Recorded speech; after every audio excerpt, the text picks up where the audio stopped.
মৃত্যুর কয়েক সেকেন্ড আগে প্রতিটা মুসলমানের মুখে যেন উচ্চারিত হয় লা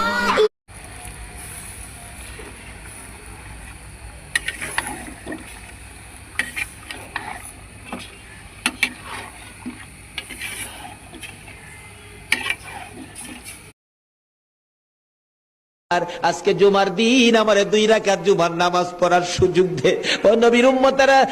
নবীর আশিকেরা, হুসাইনের আশিকেরা গো, এই 2 রাকাত নামাজ জুমার নামাজ ছাইরো না, আমার নবীর শাফায়াত নসিব হবে না। রক্তে লাল হইয়া যদি হুসাইন 2 রাকাত জুমার নামাজ পড়তে পারে গো, আজকাল থেকে কথা দিতে হবে জীবনে কোনোদিন জুমার নামাজ ছাড়তে পারবা না। জুমার নামাজ আদায় করতে সময়টুকুন দিলে নামাজ শুরু করে দিলেন, রুকু সিজদার কাজ শেষ করে তাশাহুদে বসে সালাম ফিরানের আগ পর্যন্ত